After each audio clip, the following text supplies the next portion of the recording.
மழை வெள்ள நிவாரண நிதி மழை வெள்ள நிவாரண நிதி பிரதமரிடம் நேரில் வலியுறுத்த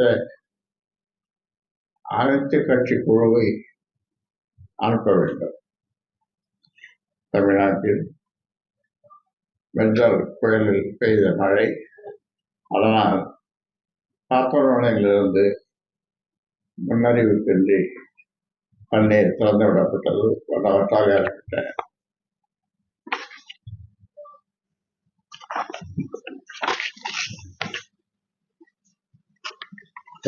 வெள்ளம், இந்த வெள்ளத்தால் வரலாறுகளான அளவுக்கு பாதிப்புகள் ஏற்பட்டுள்ள நிலையில் அவற்றை சரி செய்வதற்காக மத்திய அரசு நிதி வழங்க வேண்டும் என்ற கோரிக்கைகள் முன்வைக்கப்பட்டது. அதன்படி கடந்த 6ஆம் தேதி மத்திய உள்துறை இணையமைச்சர் ராஜேஷ் குப்தா தலைமையிலான 8 உறுப்பினர்கள் கொண்ட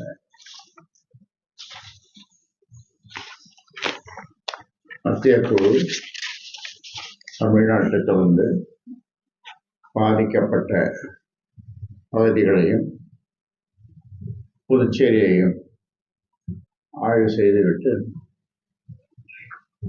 டெல்லி சென்று விட்டது. மத்திய குழு டெல்லி சென்று 10 நாளாகியும் இதுவரை மத்திய குழு அதன் அறிக்கையை மத்திய அரசிடம் தாக்கல் செய்யவில்லை. அதனால் புயல் வெள்ள பாதிப்புகளுக்காக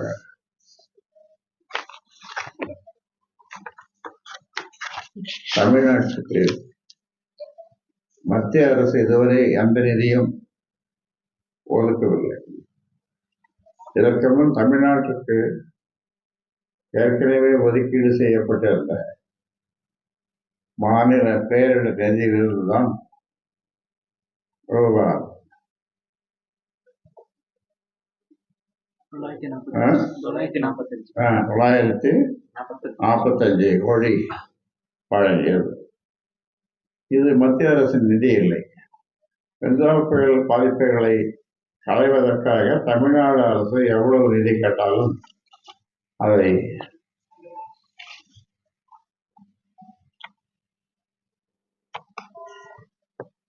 உடனடியாக ஒதுக்கீடு செய்வதற்கு மத்திய அரசு முன்வர வேண்டும். மத்திய குழு பார்வையிட்டு சென்ற பிறகும் தமிழ்நாட்டில் தொடர்ந்து மழை பெய்து வருகிறது. இந்த மழையால் தமிழ்நாட்டின் அனைத்து மாவட்டங்களும் பாதிக்கப்பட்டுள்ளன. இந்த மழை முடிந்து இப்பொழுது 3வது மழை பெய்ய தொடங்கியிருக்கிறது.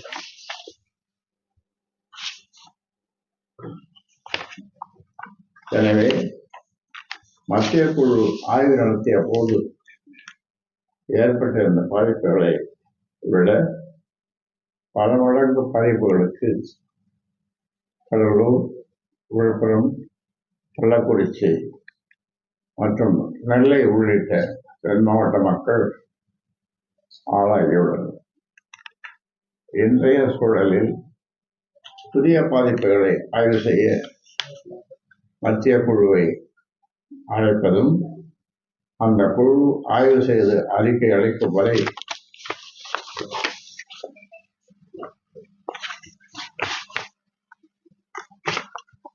மத்திய அரசின் நிதிக்காக காத்திருப்பதும் இன்றைய சூழலில் சாத்தியமற்றவை. அது மக்களுக்கு ஏற்பட்ட பாதிப்புகளை அதிகரிக்க செய்யும். தொடர்ந்து பெய்து வரும் மழையால் தமிழ்நாட்டில் 15 லட்சம் ஏக்கர் பரப்பளவிலான பயிர்கள் பாதிக்கப்பட்டிருப்பதாக அரசு தெரிவித்திருக்கிறது. மற்ற பாதிப்புகள் குறித்து இன்னும் முழுமையான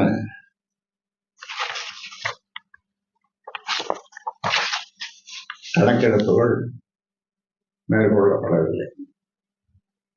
அவை அனைத்தையும் விரைவாக முடித்து சேத மதிப்பு குறித்து விரிவான அறிக்கையை தமிழக அரசு தயாரிக்க வேண்டும். பின்னர் அந்த அறிக்கையுடன் முதலமைச்சர் தலைமையில் அனைத்து கட்சி பிரதிநிதிகள் அடங்கிய குழு டெல்லி சென்று பிரதமரையும் மத்திய உள்துறை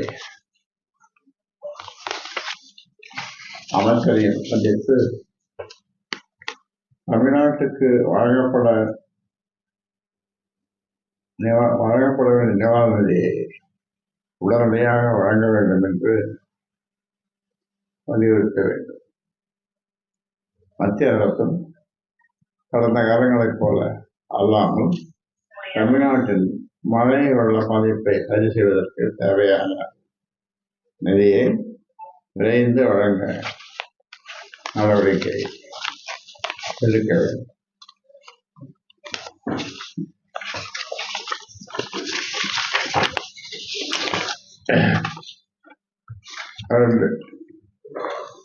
மத்திய அரசின் உதவிக்காக காத்திருக்காமல் நிவாரண உதவிகளை வழங்க வேண்டும்.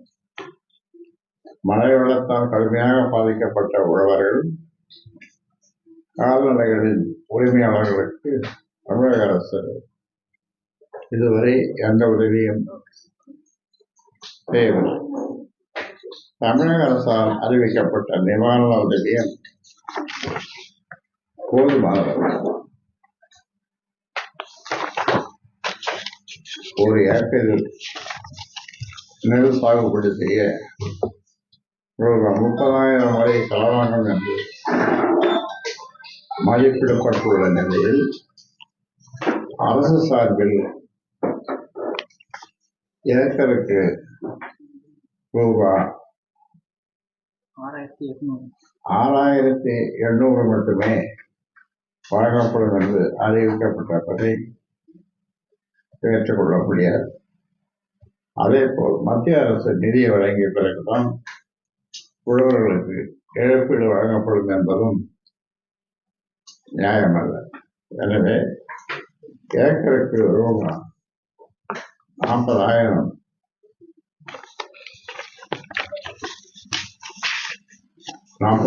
வீதம் பாதிக்கப்பட்ட உழவர்கள் அனைவருக்கும் தமிழக அரசை அதன் சொந்த நிதியிலிருந்து நிவாரணம் வழங்க வேண்டும். மத்திய அரசிடமிருந்து நிதி கிடைத்த பிறகு அதிலிருந்து இதற்கான செலவை தமிழக அரசு எடுத்துக்கொள்ளலாம். அதே போல் கடலூர், விழுப்புரம், கள்ளக்குறிச்சி மாவட்டங்களில் வெள்ளத்தால் பாதிக்கப்பட்ட மக்களுக்கு வழங்கப்படும் ரூபாய் 2,000 போதாது. ரூபாய் 6,000 வழங்க வேண்டும் என்று பாட்டாளி மக்கள் கட்சி கூறி வருகிறது. ஆனால் நிவாரண உதவியை உயர்த்த மறுத்துவிட்ட தமிழக அரசு அறிவிக்கப்பட்ட நிதியை கூட பாதிக்கப்பட்ட குடும்பங்கள் அனைத்துக்கும் வழங்க மறுக்கிறது. கடலூர் மற்றும் விழுப்புரம் மாவட்டங்களில் குறைந்தது 15 லட்சம் குடும்பங்கள் உள்ளன. அவர்கள் அனைவரும் பாதிக்கப்பட்டிருக்கும் வகையில் விழுப்புரம் மாவட்டத்தில் 4,12,355 குடும்பங்கள், கடலூர் மாவட்டத்தில் 1,983,983 குடும்பங்கள் என 6 லட்சம் குடும்பங்களுக்கு மட்டும்தான் நிவாரண உதவி அறிவிக்கப்பட்டிருக்கிறது. பாதிக்கப்பட்ட மக்களில் 40 விழுக்காட்டினருக்கு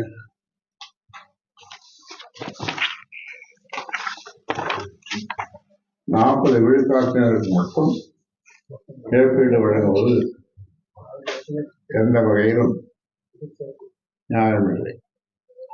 கடலூர், விழுப்புரம் மாவட்டங்களில் மழை வெள்ளத்தால் பாதிக்கப்பட்ட அனைத்து குடும்பங்களுக்கும் ரூபா 6000 வீதம் நிவாரண உதவியை உடனடியாக வழங்க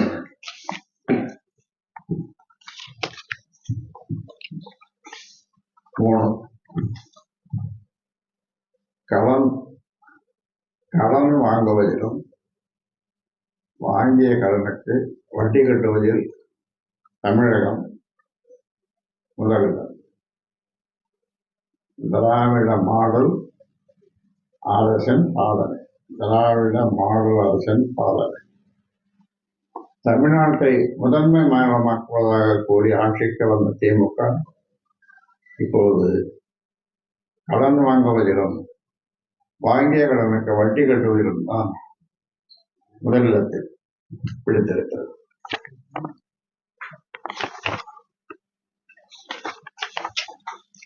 இந்திய ரிசர்வ் வங்கி சில நாட்களுக்கு முன்னாடி புள்ளி விவரங்களின் அடிப்படையில் திமுக ஆட்சிக்கு வருவதற்கு முன் 2021 ஆண்டு மார்ச் 31 நிலவரப்படி தமிழ்நாடு ரூபாய் 5.68 லட்சம் கோடி கடனுடன் தேசிய அளவில் 2வது இடத்தில் இருந்தது.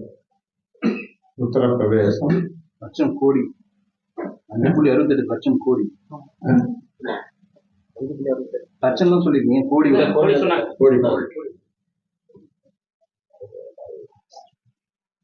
கோடிதான். 5.68 லட்சம் கோடி கடனுடன் தேசிய அளவில் 2வது இடத்தில் இருந்தது. உத்தரப்பிரதேசம் முதலிடத்திலும் மராட்டியம் 3வது இடத்திலும்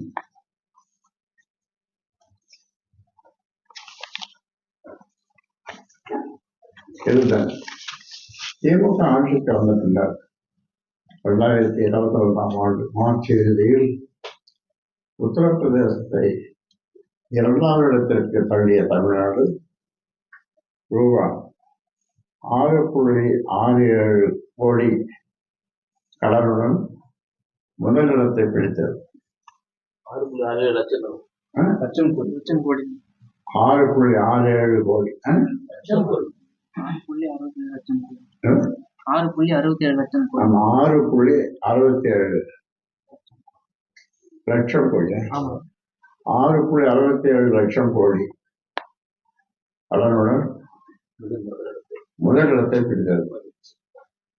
2023, 2024 ஆகிய நிதியாண்டுகளின் நிறைவிலும் முறையே 7.41 லட்சம் கோடி ரூபாய் 8.34 லட்சம் கோடி கடனுடன் தமிழ்நாடு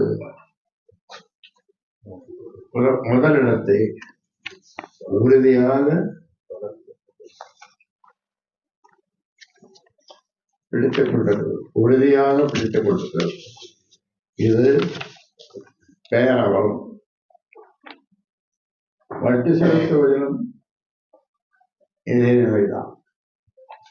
2021 ஆண்டு மார்ச் இறுதியில் ரூபாய் 36,499 கோடி வட்டியுடன் தமிழ்நாடு 3வது இடத்தில் இருந்தது. திமுக ஆட்சிக்கு வந்தவுடன் 2022 ஆண்டு மார்ச் இறுதியில் ரூபாய் 41,564 கோடி வட்டியுடன் தமிழ்நாடு 2வது இடத்தை பிடித்தது. 2023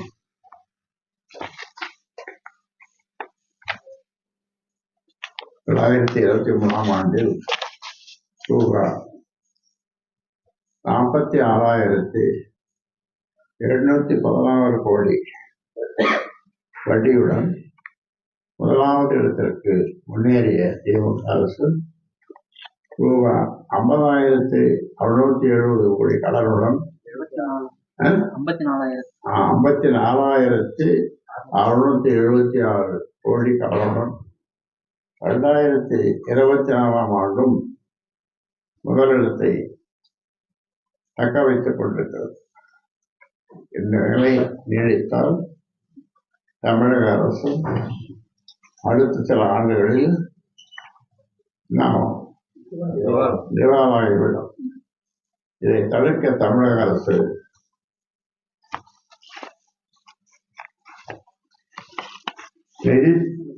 நிதி சீர்திருத்தங்களில் ஈடுபட வேண்டும். வரி அல்லாத வருவாயை பெருக்கி தமிழ்நாட்டை மீளாத கடன் சுமையிலிருந்து மீட்க தமிழக அரசு விரைந்து நடவடிக்கை எடுக்க வேண்டும்.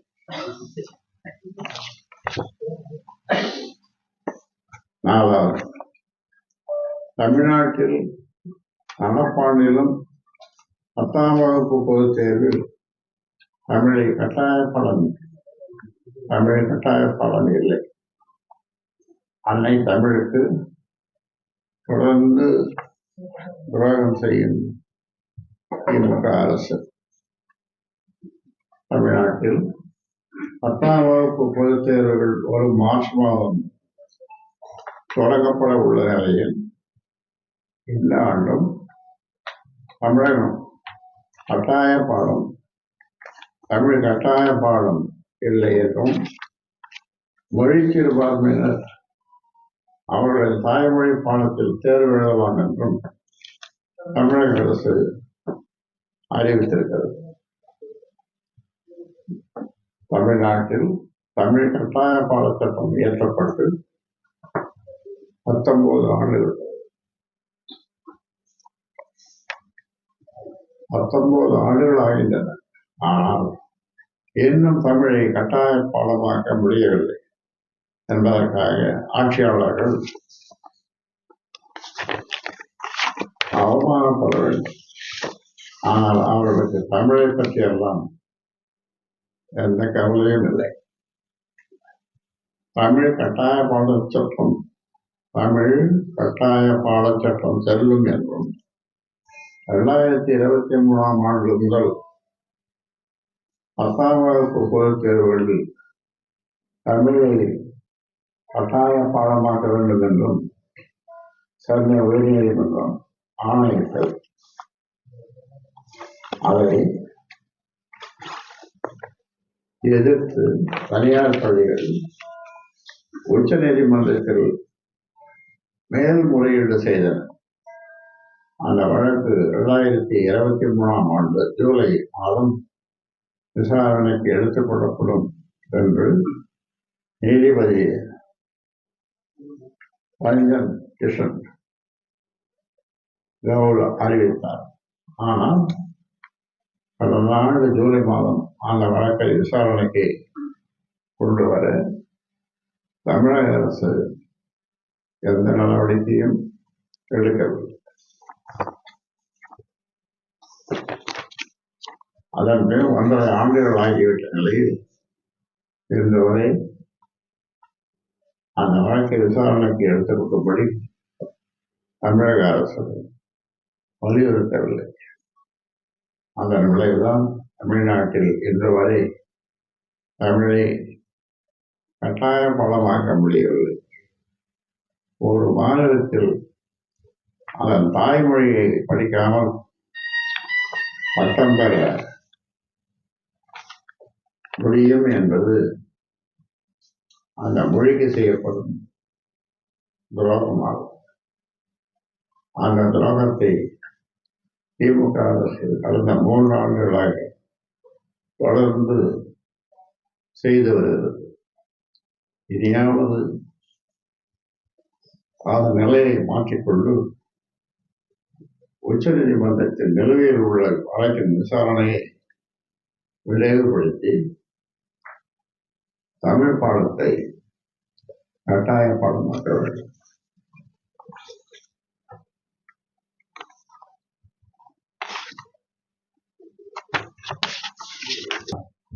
அஞ்சாவது, மூடப்பட்ட மணல் குவாரிகளை மீண்டும் திறக்கக்கூடாது. தமிழ்நாட்டில் அமலாக்கத்துறை சோதனை உள்ளிட்ட பல காரணங்களால் 26 இடங்களில் மூடப்பட்ட ஆற்று மணல் குவாரிகளை மீண்டும் திறக்க தமிழக அரசு முடிவு செய்திருப்பதாக ஊடகங்களில் செய்திகள் வெளியாகியுள்ளன. இவை உண்மை என்றால் தமிழ்நாடு அரசின் முடிவு கண்டிக்கத்தக்கது. தமிழ்நாட்டில் மூடப்பட்ட மணல் குவாரிகளை திறக்க எந்த நியாயமும் இல்லை. கடந்த ஆண்டு மே மாதம் 25 மணல் குவாரிகளை திறக்க அனுமதி அளிக்கப்பட்ட போது அவற்றிலிருந்து 7.51 லட்சம் அலகுகள் மணல் வெட்டி எடுப்பதற்கு மட்டுமே தமிழக அரசு அனுமதி அளித்தது. இந்த அளவு மணலை வெட்டி எடுக்க பல ஆண்டுகள் ஆகும் என்று எதிர்பார்க்கப்பட்டது. ஆனால் அடுத்த சில மாதங்களிலேயே மணல் குவாரிகளை ஆய்வு செய்து சென்னை உயர்நீதிமன்றத்தில் அமலாக்கத்துறை தாக்கல் செய்த அறிக்கையில் இந்த மணல் குவாரிகளில் 27.70 லட்சம் அலகுகள் மணல் அள்ளப்பட்டிருப்பதாக தெரிவிக்கப்பட்டிருந்தது. இது அனுமதிக்கப்பட்ட அளவை விட கிட்டத்தட்ட 4 மடங்கு அதிகமாகும். அனுமதிக்கப்பட்டதை விட அதிகமாகவே மணல் அள்ளப்பட்டுவிட்ட நிலையில் மூடப்பட்ட மணல் குவாரிகள் மூடப்பட்டவையாகவே இருக்க வேண்டும். அதை மீண்டும் திறக்க அரசு துடிப்பது இயற்கை வளங்களை சிதைக்கும் செயலாகும். கட்டுமான பணிகளுக்கு மணல் தேவை என்று கூறி மணல் குவாரிகளை மீண்டும் திறக்கக்கூடாது. மாறாக செயற்கை மணல், இறக்குமதி மணல் ஆகியவற்றின் வாயிலாக கட்டுமான தேவைகளை சமாளிப்பதற்கு தமிழக அரசு நடவடிக்கை எடுக்க வேண்டும். 6, கல்லூரி பேராசிரியர்களுக்கு ரூபாய் 6000 மட்டும்தான் ஊதியமா? பெற்றோர் ஆசிரியர் சங்க தற்காலிக பேராசிரியர்களை கௌரவ விரிவுரையாளர்களாக அரசு நியமிக்க வேண்டும். தமிழ்நாட்டில் அரசு கலை அறிவியல் கல்லூரியில் பணியாற்றும் கௌரவ விரிவுரையாளர்களுக்கு மாதம் ரூபாய் 25,000 மட்டுமே ஊதியமாக வழங்கப்படுகிறது.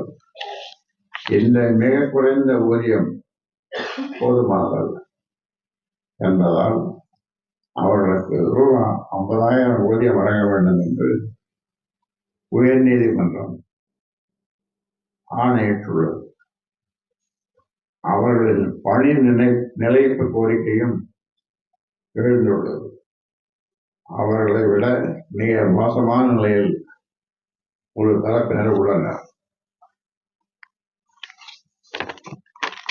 பெற்றோர் ஆசிரியர் சங்கத்தின் சார்பில் கல்லூரிகளில் தற்காலிக ஆசிரியர்களாக நியமிக்கப்பட்டுள்ள அவர்களுக்கு மாதம் ரூபாய் 6,000 முதல் 10,000 வரை மட்டுமே ஊதியமாக வழங்கப்படுகிறது. இது எந்த வகையிலும் நியாயமானதல்ல. எனவே அடுத்து கௌரவ விரிவுரையாளர்கள் நியமனம் நடைபெறும் போது பெற்றோர் ஆசிரியர் சங்கத்தில் தங்கள் தற்காலிக ஆசிரியர்களுக்கு முன்னுரிமை அளிக்க வேண்டும். அதன் மூலம் அவர்களுடைய வாழ்க்கையில் மகிழ்ச்சியை ஏற்படுத்த வேண்டும்.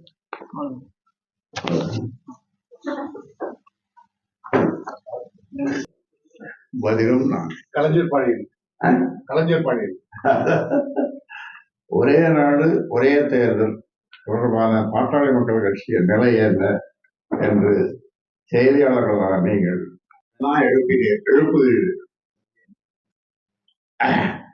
அந்த வினாவுக்கு நாடாளுமன்றத்திற்கும் சட்டமன்றத்திற்கும் ஒரே நேரத்தில் தேர்தல் நடத்தப்பட்டால் அரசுக்கு செலவு குறையும்.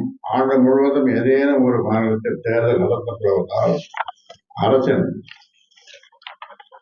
திட்டப்பணிகள் பாதிக்கப்படுவதும் குறையும் என்பதால் அந்த திட்டம் சரியானதுதான். அதே நேரத்தில் மக்களால் தேர்ந்தெடுக்கப்பட்ட அரசுகளின் பதவி காலம் 5 ஆண்டுகள் என்ற நிலையில் இருந்து குறைக்கப்படுவதை ஏற்க முடியாது. எடுத்துக்காட்டாக இந்த திட்டம் 2034ஆம் ஆண்டில் நடைமுறைக்கு வரும் என்று கூறப்படுகிறது. அப்போது ஒரு மாநிலத்தின் சட்டப்பேரவைக்கு தேர்தல் நடத்தி தேர்ந்தெடுக்கப்பட்ட அரசு அடுத்த 2 ஆண்டுகளில் கவிழ்ந்து விடுகிறது என வைத்துக் கொள்வோம். அதன் பின் 6 மாதங்கள் கழித்து அந்த சட்டமன்றத்திற்கு தேர்தல் நடத்தப்படும் போது புதிய அரசின் பதவிக்காலம் 2.5 ஆண்டுகளாக மட்டுமே இருக்கும் என்று கூறப்படுகிறது. இதை பாட்டாளி மக்கள் கட்சி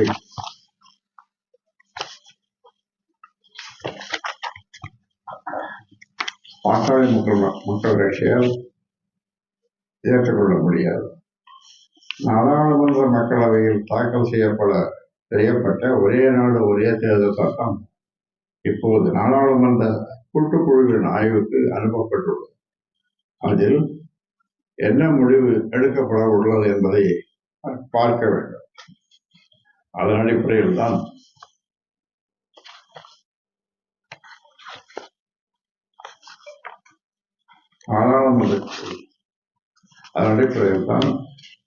இந்த விவகாரத்தில் பாட்டாளி மக்கள் கட்சி அதன் இறுதி நிலைப்பாட்டை எடுக்க முடியும்.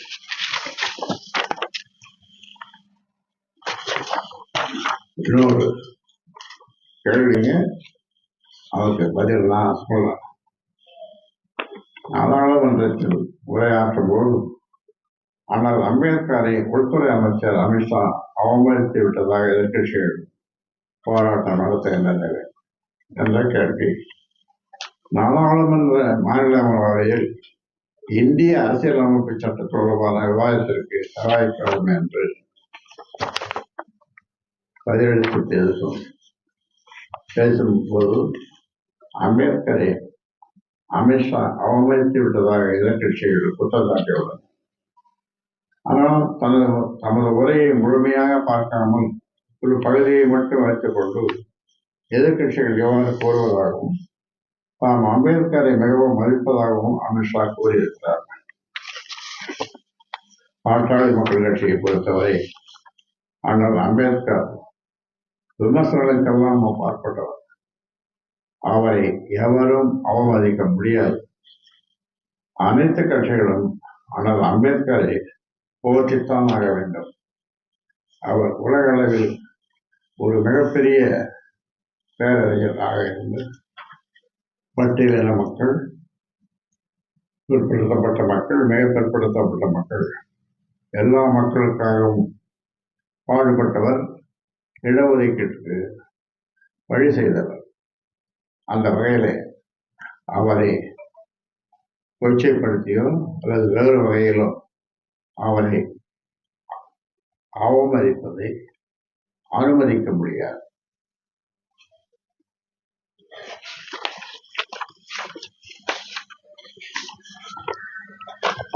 பாட்டாளி மக்கள் கட்சி அந்த அம்பேத்கரை வழிகாட்டியாக ஏற்றுக்கொண்டிருக்கிறது.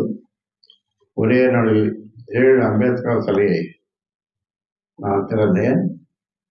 என்னுடைய தோட்டத்திலேயே அம்பேத்கர் சிலை திறக்கப்பட்டது. அந்த வகையில் 100க்கும் மேற்பட்ட சிலைகளை திறந்திருக்கிறோம். ஆலே அம்பேத்கர் என்ற ஒரு பேரறிஞர் இல்லை என்றால் இந்த பட்டியலின மக்கள், ஒடுக்கப்பட்ட மக்கள், மிக பிற்படுத்தப்பட்ட இந்த ஓபிசி, அதர் பேக்வர்ட் கிளாஸ், இவங்க எல்லோருக்கும் இடஒதுக்கீடு கிடைத்திருக்கிறது சாத்தியமில்லை. அதனால அவரை எந்த வகையிலும் கொச்சப்படுத்த முடியாது, கொச்சப்படுத்தக்கூடாது. கொச்சப்படுத்துபவர்களை நான் கடுமையாக கண்டிக்கிறேன். அது யாராக இருந்தாலும், எவ்வளவு பெரிய மனிதராக இருந்தாலும்.